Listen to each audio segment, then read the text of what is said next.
I've provided the board with a memo summarizing the rationale and the reasons behind this recommendation. I will not read it verbatim, but I would like to go through it and highlight the points for the benefit of the board as well as anybody in the audience who's interested in this project. We have the schematic we'll show in just a second. This project, as I think most of you know, is the third component into what is ultimately the West Fayetteville Bypass.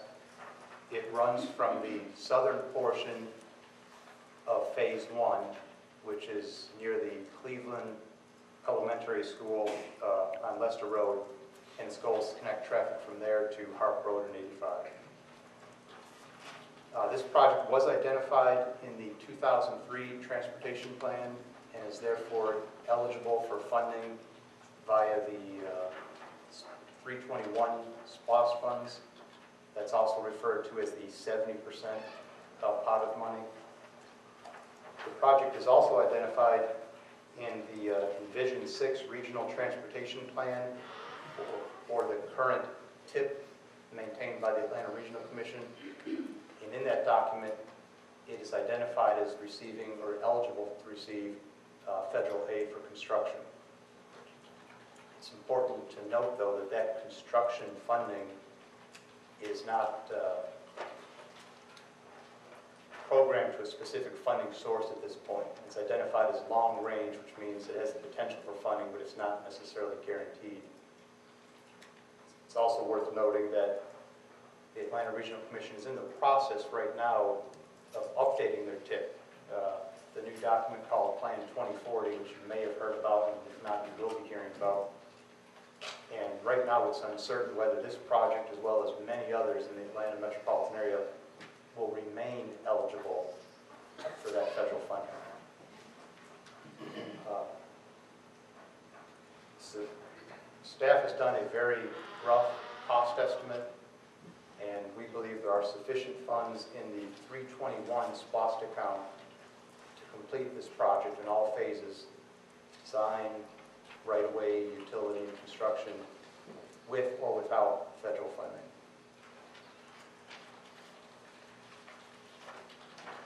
How did we get to the concept we're about to recommend or request your consideration of?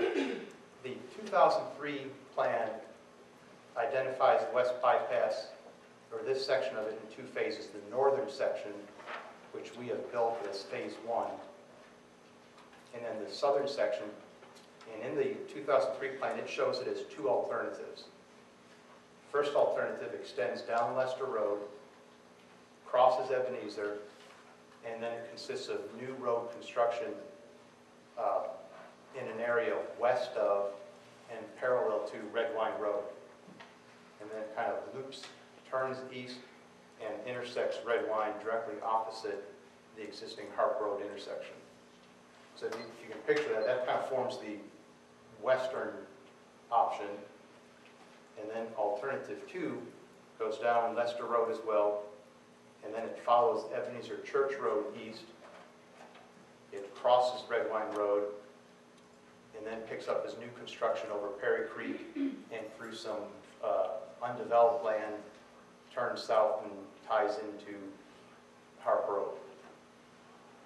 Staff viewed those two extremes as essentially envelopes, and we looked at, I think it's safe to say we looked at every practical or feasible alternative we could think of how you could route traffic from our northern point on Lester near the school zone down to Harp and 85. We looked at options that maximized new construction. We looked at options that utilized existing roads to the greatest extent possible.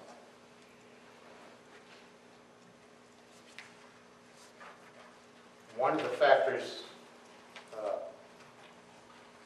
that was critical to our analysis was there are a number of stream crossings, and that would require new bridges.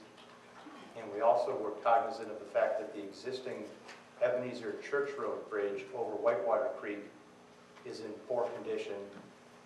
It has a sufficiency rating by GDOT of 36, which probably doesn't mean much to most people, but that's a 0 to 100 score. The higher the number, the better.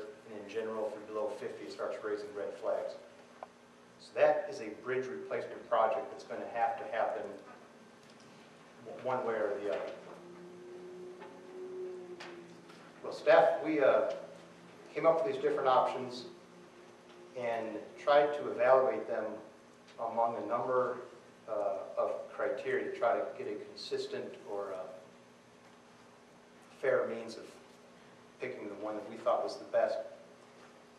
And some of those criteria were, first and foremost, we felt the road needed to be designed to have a posted speed limit of 45 miles per hour. What that means is there are certain engineering principles that dictate your horizontal curves, your vertical curves, sight distance, that dictate the geometry of the road. Second, we believe, and we believe that it was paramount to the road that when completed, it would efficiently move traffic.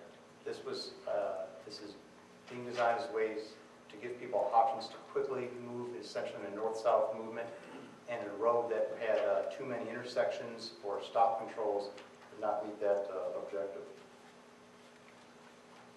Third is we were very concerned about how the intersections would be handled. We looked at the number of intersections as well as what options there would be for either a four-way stop, two-way stop, roundabout, or traffic signal.